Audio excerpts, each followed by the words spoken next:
یا رسول اللہ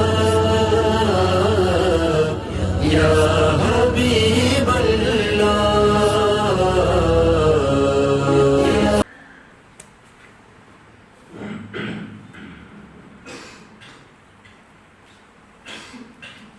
بسم اللہ الرحمن الرحیم.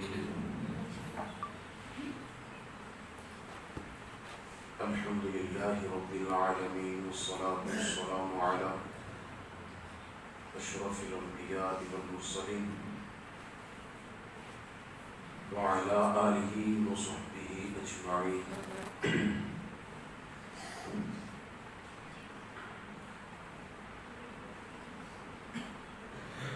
نماز کے مسائل سے پہلے طہارت کے مسائل اور اس میں ضروری چیزوں کا جاننا نماز کی ضرورت کے لحاظ سے بہت اہمیت رکھتا ہے، اس لیے کہ نماز کے لیے طہارت ایسی ضروری چیز ہے کہ بے اس کے طہارت کے بغیر نماز ہوتی ہی نہیں، بلکہ جان بوجھ کر بے طہارت نماز ادا کرنے کو علماء نے کفر لکھا ہے. اور کیوں نہ ہو کہ اس بے وضو یا بے غسل نماز پڑھنے والے نے عبادت کی بے ادبی اور توہین کی ہے. نبی کریم صلی اللہ تعالی علیہ وسلم فرماتے ہیں کہ نماز جنت کی کنجی ہے اور نماز کی کنجی طہارت ہے. اس حدیث کو امام احمد علیہ الرحمہ نے حضرت جابر رضی اللہ تعالی عنہ سے روایت کیا. ایک روز حضور نبی کریم رؤوف الرحیم تاجدار مدینہ صلی اللہ تعالی علیہ وآلہ وسلم صبح کی نماز میں سورہ روم شریف تلاوت کر رہے تھے اور متشابہ لگا. بعد نماز ارشاد فرمایا، کیا حال ہے ان لوگوں کا جو ہمارے ساتھ نماز پڑھتے ہیں اور اچھی طرح طہارت نہیں کرتے، انہی کی وجہ سے امام کو قلت میں شبہ پڑتا ہے. امام نسائی نے اس حدیث کو اپنی کتاب کے اندر نقل کیا. جب بغیر کامل طہارت نماز پڑھنے کا یہ وبال ہے تو بے طہارت نماز پڑھنے کی نحوست کا کیا پوچھنا. ایک حدیث پاک میں فرمایا، طہارت یعنی پاکیزگی نصف ایمان ہے. طہارت کی دو قسمیں ہیں، طہارت کبریٰ اور طہارت صغریٰ. طہارت کبریٰ غسل کو کہتے ہیں اور طہارت صغریٰ وضو کو کہتے ہیں. بڑی طہارت اور چھوٹی طہارت. جن چیزوں سے وضو لازم آتا ہے ان کو حدث اصغر کہتے ہیں اور جن سے غسل فرض ہو ان کو حدث اکبر. اب ان تمام چیزوں کے اندر کچھ ضروری اصطلاحات ہیں. مثلا کچھ ایسے کام ہیں جو فرض ہیں کہ ان کے بغیر وہ کام ہوتا ہی نہیں، اور فرض وہ ہوتا ہے جو نص قطعی کے ساتھ قرآنی دلائل کے ساتھ ثابت ہو، اور کچھ وہ کام ہوتے ہیں جو واجب ہیں کہ ان کے بغیر بھی وہ کام نہیں ہو سکتا. سنت مؤکدہ کچھ ہیں. سنت مؤکدہ اس کو کہتے ہیں کہ جو حضور نبی کریم علیہ الصلوۃ والسلام نے اپنی پوری زندگی میں مسلسل کام کیا ہو، تسلسل کے ساتھ جس کو حضور کریم علیہ الصلوۃ والسلام نے سر انجام دیا، وہ سنت مؤکدہ یعنی جس پر تاکید کی گئی ہے. اور سنت غیر مؤکدہ وہ ہے جو حضور کریم علیہ السلام نے کام کیا مگر ضرورت کے پیش نظر کیا اور بعض اوقات اسے چھوڑ دیا، تسلسل کے ساتھ اسے نہیں کیا، کبھی چھوڑ دیا کبھی کر لیا، کبھی چھوڑ دیا کبھی کر لیا۔ اس کے بعد آتا ہے مستحب۔ مستحب وہ کہ شرع شریف کی نظر میں پسند ہو مگر ترک پر کچھ ناپسندی نہ ہو، خواہ خود حضور اقدس صلی اللہ علیہ وسلم نے اسے کیا یا اس کی ترغیب دی یا علماء کرام نے پسند فرمایا، اگرچہ احادیث میں اس کا ذکر نہ آیا، اس کا کرنا ثواب اور نہ کرنے پر مطلقاً کچھ نہیں، اسے کہتے ہیں مستحب۔ اچھا، دوسرے اس کے بالکل اپوزٹ، مستحب کے بعد ایک اور ہے مباح، یعنی وہ جس کا کرنا اور نہ کرنا ایک جیسا ہو۔ اب یہ اصطلاحات کی دوسری سائڈ جو ہے، فرض کے مد مقابل آتا ہے حرام۔ جس طرح فرض وہ ہوتا ہے کہ جس کے نہ کیے وہ کام ادا نہ ہو، وضو میں ہوگا تو وضو کے اگر کا فرض رہ گیا تو وضو نہیں ہوگا، غسل میں اگر ہوگا تو وہ غسل کا فرض رہ گیا تو غسل نہیں ہوگا، یہی اسی طرح نماز کا جو فرض ہوگا وہ رہ گیا تو نماز نہیں ہوگی۔ اس کے فرض کے اپوزٹ ہے حرام، یہ فرض کا مد مقابل ہے، اس کا ایک بار بھی کرنا قصدن گناہ کبیرہ، فسق اور اس سے بچنا فرض ہے، اور پھر اس کے بعد مکروہ تحریمی ہے، یہ واجب کا مد مقابل ہے، اس کے کرنے سے عبادت ناقص ہو جاتی ہے اور کرنے والا گناہگار ہوتا ہے، اگرچہ اس کے کرنے کا گناہ حرام سے کم ہے۔ اس کے بعد ہے مکروہ تنزیہی، جس کا کرنا شرع شریف کو پسند نہیں مگر نہ اس حد تک کہ اس پر وعید عذاب فرمائے، یہ سنت غیر مؤکدہ کے مد مقابل ہے۔ اور اس کے بعد ہے خلاف اولا۔ خلاف اولا وہ ہوتا ہے کہ نہ کرنا بہتر تھا مگر جب کر لیا تو کچھ مذائقہ نہیں، کچھ حرج نہیں، نہ کرنا بہرحال بہتر تھا لیکن اگر کر لیا تو کرنے پر کسی قسم کا کوئی مواخذہ نہیں ہے، کوئی سزا نہیں ہے، کوئی اس پر معاملہ نہیں ہے۔ یہ وہ چیزیں ہیں کہ اکثر و بیشتر ان چیزوں کا لوگوں کو پتہ ہی نہیں ہوتا، پر جب ان چیزوں کا پتہ نہیں ہوتا تو پھر ہمارے ذہن کے اندر یہ چیز ہوتی ہے کہ اگر فرض رہ گیا تو فرض کے رہ جانے کے ساتھ نقصان کیا ہوگا۔ اگر ہمیں پتہ ہوگا فرض کے رہ جانے کے ساتھ یہ ہوتا ہے، فرض چھوٹ جائے تو اس فرض کے چھوٹ جانے کے ساتھ وہ چیز ہوتی نہیں ہے، یا کوئی واجب رہ گیا تو واجب کے رہ جانے کے بعد اس کا جب وہ اثر کیا پڑے گا، یہ ہمیں تب پتہ چلے گا جب فرض، واجب، مکروہ تحریمی، مکروہ تنزیہی اور سنت مؤکدہ اور سنت غیر مؤکدہ کی جب اہمیت کا اور ان کے جب حکم کا پتہ چلے گا تو پھر اس کے کرنے اور نہ کرنے کی اہمیت کا وضاحت ہوگی۔ اس لیے مختصر سی آپ کے سامنے ان چیزوں کی وضاحت رکھیے کہ یہ وہ چیزیں کہ جن کے کرنے پر اور نہ کرنے پر جو اس معاملے پر نماز یا وضو یا غسل ان پر ان چیزوں کی وجہ سے اثر کیا پڑتا ہے۔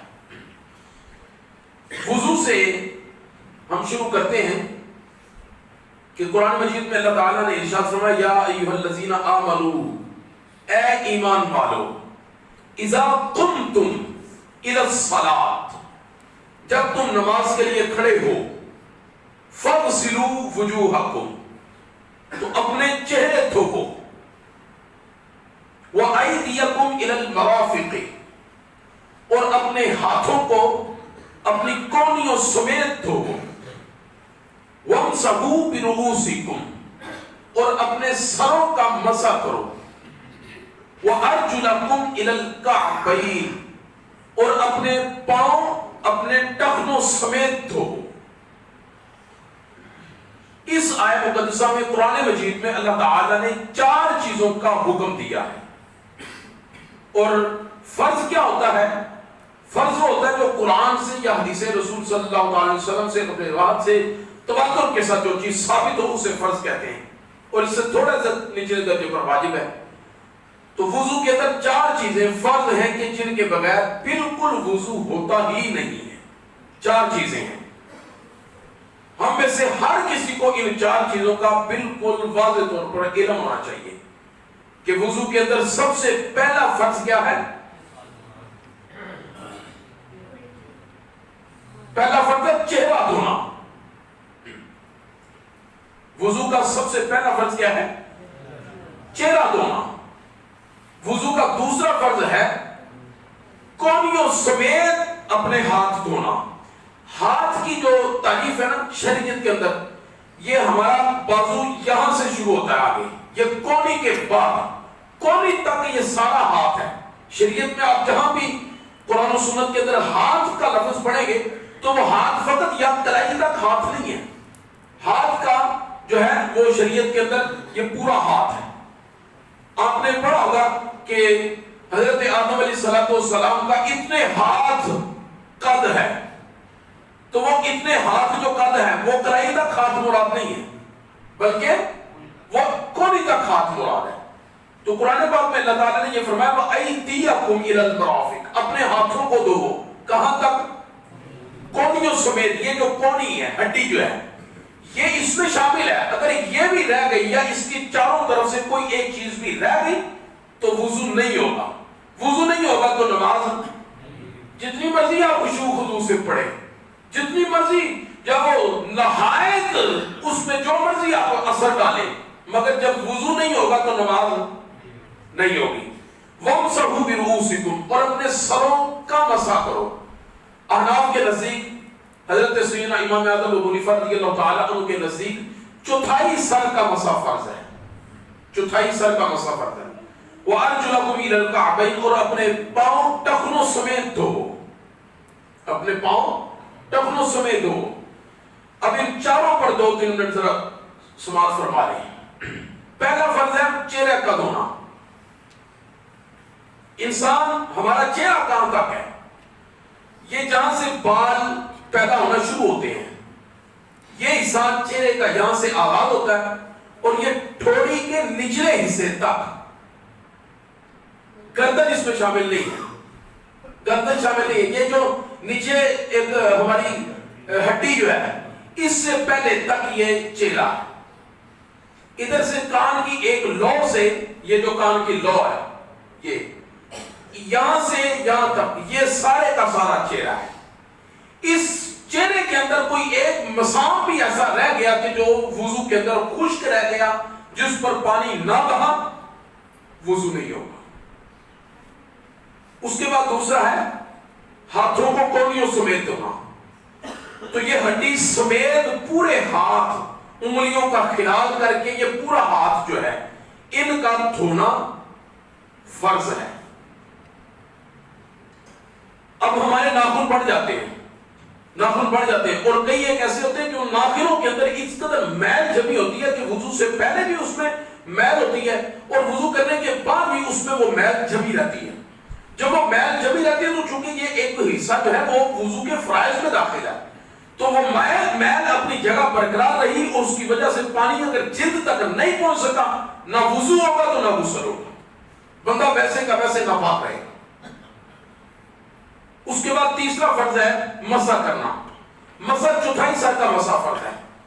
سر جو ہے وہ ہمارا یہاں جہاں سے بال اگ رہے ہیں، یہاں سے لے کر یہ جو کن پٹی سینٹر جو ہے، یہاں تک اس کو سر کہتے ہیں. یہ پچھلا حصہ سر نہیں ہے، یہ پچھلا حصہ گردن کا ہے. یہ پچھلا جو ہے، یہ پچھلا حصہ سر کا نہیں ہے. سر شریعت کے اندر یہ جہاں پہ یہ ہمارا سینٹر ہے، یہاں تک ہے. اگر آپ یہاں تک اپنے سر کو، یہ 4 انگلیاں ہر بندے کی وہ دیکھیں تو اس کی یہ 4 انگلیاں 4 مرتبہ کریں گے تو اس کا سر بنے گا. ہر بندے کے اس کے اپنے ہاتھ کے مطابق جہاں سے اس کے بال اگنا شروع ہوئے وہاں سے کرے گا تو اس کے 4 انگلیاں اس کا سر ہے. تو جب اس کا سر 4 انگلیاں ہیں تو چوتھائی حصے کا، چوتھے حصے کا مسح کم از کم لازمی، ضروری اور فرض ہے. اگر چوتھے حصے میں سے کوئی ایک بال بھی رہ گیا تو وضو نہیں ہوگا. اچھا، دھونا اور مسح کرنا اس میں کیا فرق ہے؟ دھونے میں اور مسح کرنے میں، دھونا کہتے ہیں کہ جس عضو کو آپ دھو رہے ہیں پانی اس کے اوپر سے بہہ کر نکلے، اسے کہتے ہیں دھونا. اور جہاں پر دھونا نہیں بلکہ مسح ہے، وہاں پہ پانی نہ بہے بلکہ پانی کی تری وہاں تک پہنچ جائے، پانی کی تری وہاں تک پہنچ جائے. جب آپ نے غسل یہ دھونا ہے عضو کو تو پانی اس کے اوپر سے بہنا شروع، کم از کم 2 3 4 بوند پانی کی اس کے اوپر بہے، اور بہنے کے بعد پھر فرض اگر جسم کے اوپر تیل لگا ہے یا کوئی ایسی چکناہٹ ہے کہ جس کے ساتھ آپ کو اندیشہ ہے کہ پانی اس کے اوپر بہہ تو جائے گا، مگر پانی بعض اوقات جب چکناہٹ ہوتی ہے تو چکناہٹ کی وجہ سے پانی اوپر سے بہہ کے نکل جاتا ہے، بالوں سے اوپر سے بہہ کے نکل جاتا ہے یا جلد کے اندر تک صحیح طرح مسام تک نہیں پہنچتا. اس صورت میں پھر جو آج کل صابن ہے، اور اس وقت کہا جاتا تھا کہ اس حصے کو اچھی طرح مل کے اس کی چکناہٹ کو دور کر کے جلد تک پانی پہنچانا لازمی اور ضروری ہے. جو فرض ہے اس کو اس صورت میں دھوئیں گے تو وضو ہوگا، ورنہ وضو نہیں ہوگا. چوتھا ہے فرض اپنے پاؤں ٹخنوں سمیت دھونے. حضور کریم علیہ الصلوۃ والسلام کی حدیث مبارکہ حضور علیہ الصلوۃ والسلام نے ارشاد فرمایا ویل للعقاب من النار، ان لوگوں کے ٹخنوں کے لیے جہنم کے عذاب کی انہیں وعید ہے کہ جن کے وضو کے اندر ٹخنے خشک رہ جاتے ہیں، اور یہ اکثر رہ جاتے ہیں. جب آپ وضو کرتے ہیں اور جلدی کے اندر جب آپ وضو کرتے ہیں اور جلدی کے اندر جب پاؤں دھوتے ہیں تو پاؤں دھونے کے بعد چونکہ پاؤں کا اوپر والا جو پمپ جسے کہتے ہیں وہ حصہ اوپر ہے اور اس کے بالکل مد مقابل ٹخنا ہے، تو جب مد مقابل ٹخنا ہے تو وہ نیچے ہے، تو پانی جب اوپر سے بہتا ہے تو اوپر سے بہ کے آگے کی طرف اور بالکل نیچے کی طرف چلا جاتا ہے، پیچھے کی جانب پانی نہیں جاتا. جب پیچھے کی طرف پانی نہیں جاتا تو وہ ٹخنا خشک رہ جاتا ہے. پھر پیچھے کی طرف پانی پہنچانے کے لیے پاؤں مروڑ کر بیک سائڈ سے ٹخنا دھوئیں گے تو پھر پانی پہنچے گا، ورنہ پانی، یہ تو اصول ہے، پانی نچلی جانب جاتا، پانی اوپر والی جانب تو نہیں نہ جاتا، بلند جگہ کی طرف پانی نہیں جاتا. پانی کی خاصیت ہے پانی نیچے کی طرف بہتا ہے، تو جب آپ اوپر سے پانی نیچے کی طرف بہائیں گے تو اوپر سے پھر یا تو ٹخنا اس ٹوٹی کے نیچے پانی کے نیچے رکھے، یا پھر جب دھوئیں اور دھونے کے بعد ٹخنے کو جو ہے وہ اچھے طریقے کے ساتھ دھوئیں. یہ وضو کے 4 فرض ہیں. ان کے بغیر ان میں سے اگر کسی قسم کی کوئی ایک چیز بھی رہ گئی تو کسی صورت میں وضو نہیں ہوگا، اور وضو نہ ہوا تو نماز نہیں ہوگی.